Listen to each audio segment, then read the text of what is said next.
श्री सीतारामचंद्राभ्यां नमः।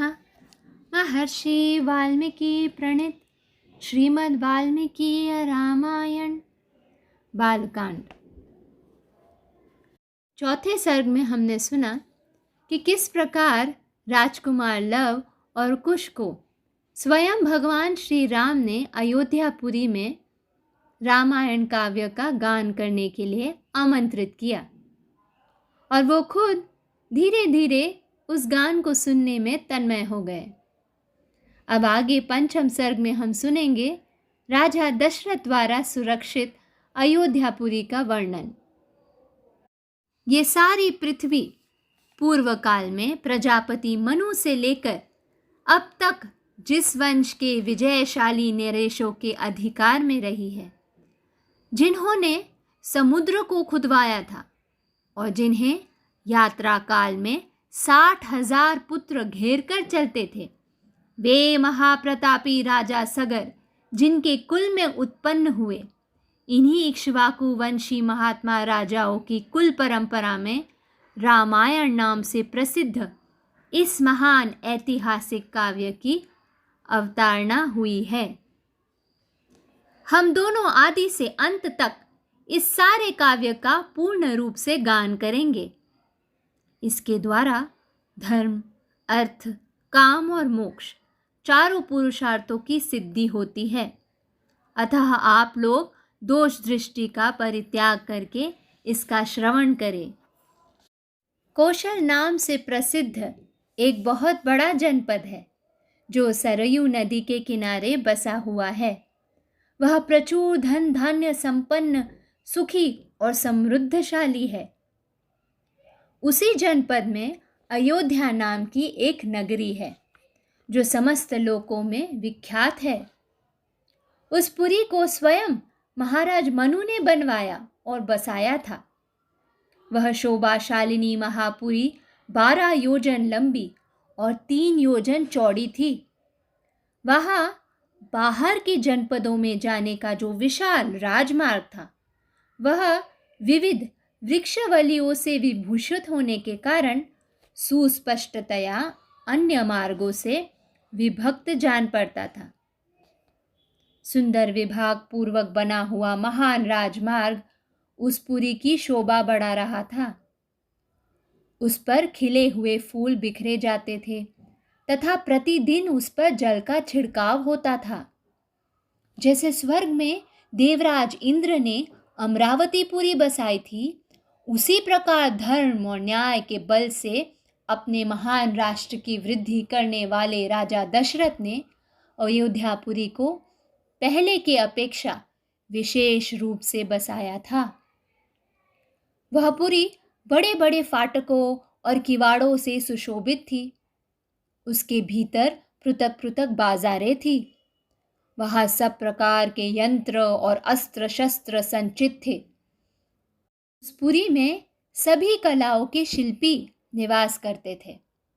स्तुति पाठ करने वाले सूत और वंशवली का बखान करने वाले मागध वहाँ भरे हुए थे। वह पुरी सुंदर शोभा से संपन्न थी। उसकी सुषमा की कहीं तुलना नहीं थी। वहाँ ऊंची ऊंची अट्टालिकाएं थी जिनके ऊपर ध्वज फहराते थे।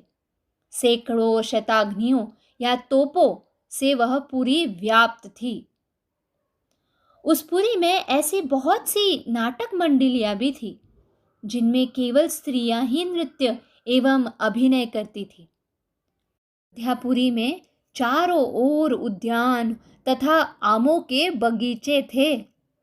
लंबाई और चौड़ाई की दृष्टि से वह पुरी बहुत विशाल थी तथा साखू के वन उसे सब ओर से घेरे हुए थे। पुरी के चारों ओर गहरी खाई खुदी हुई थी जिसमें प्रवेश करना या जिसे लांघना अत्यंत कठिन था। वह नगरी दूसरों के लिए सर्वथा दुर्गम एवं दुर्जय थी। घोड़े, हाथी, बैल, ऊंट तथा गधे आदि उपयोगी पशुओं से वह पुरी भरी पूरी थी। कर देने वाले समांत नरेशों के समुदाय उसे सदा घेरे रहते थे। विभिन्न देशों के निवासी वैश्य उस पुरी की शोभा बढ़ाते थे। वहां के महलों का निर्माण नाना प्रकार के रत्नों से हुआ था। वे गगनचुंबी प्रासाद पर्वतों के समान जान पड़ते थे। महलों से पुरी की बड़ी शोभा हो रही थी। बहुसंख्यक कूटागारों या गुप्त गृहों अथवा स्त्रियों के लिए क्रीड़ा भवन से परिपूर्ण वह नगरी इंद्र की अमरावती के समान जान पड़ती थी। उसकी शोभा विचित्र थी। उसके महलों पर सोने का पानी चढ़ाया गया था अथवा वह पूरी एक द्युत फल के आकार में बसाई गई थी। श्रेष्ठ एवं सुंदरी नारियों के समूह उस पुरी की शोभा बढ़ाते थे। वह सब प्रकार के रत्नों से भरी पुरी तथा सतमहले प्रसादों से सुशोभित थी। पूर्ववासियों के घरों से उसकी आबादी इतनी घनी हो गई थी कि कहीं थोड़ा सा भी अवकाश नहीं दिखाई देता था। उसे समतल भूमि पर बसाया गया था। वह नगरी जड़हन धान के चावलों से भरपूर थी। वहाँ का जल इतना मीठा या स्वादिष्ट था मानो ईख का या ऊस का रस हो। भूमंडल की वह सर्वोत्तम नगरी दुंदुबी, मृदंग, वीणा, पणव आदि वाद्यों की मधुर ध्वनि से अत्यंत गूंजती रहती थी। देवलोक में तपस्या से प्राप्त हुई सिद्धों की विमान की भांति उस पुरी का भूमंडल में सर्वोत्तम स्थान था। वहां के सुंदर महल बहुत अच्छे ढंग से बनाए और बसाए गए थे। उनके भीतरी भाग बहुत ही सुंदर थे। बहुत से श्रेष्ठ पुरुष उस पुरी में निवास किया करते थे। तो अपने समूह से बिछुड़कर असहाय हो गया हो, जिसके आगे पीछे या पिता या पुत्र दोनों नहीं हो, अथवा जो युद्ध से हार कर भागे जा रहा हो, ऐसे पुरुषों पर अयोध्या के वीर पुरुष कभी भी प्रहार नहीं करते थे। ऐसे वीर जिनके सदे सदाए हाथ शीघ्रतापूर्वक लक्ष्य वेद करने में समर्थ है, अस्त्र शस्त्रों के प्रयोग में कुशलता प्राप्त कर चुके हैं, जो वन में गरजते हुए सिंहों, व्याघ्रों और सुअरों को तीखे शस्त्रों से या अपनी ही भुजाओं के बल से बलपूर्वक मार सकते हैं, ऐसे सहस्त्रों महारथियों से अयोध्यापुरी भरी हुई थी। उसे महाराज दशरथ ने बसाया और पाला था। अग्निहोत्र, शम, दम आदि उत्तम गुणों से संपन्न तथा चहो अंगों सहित संपूर्ण वेदों के पारंगत विद्वान श्रेष्ठ ब्राह्मण उस पुरी को सदा घेरे रहते थे। वे सहस्त्रों का दान करने वाले और सत्य में तत्पर रहने वाले थे। ऐसे महर्षि कल्प महात्माओं तथा ऋषियों से अयोध्यापुरी सुशोभित थी तथा राजा दशरथ उसकी रक्षा करते थे।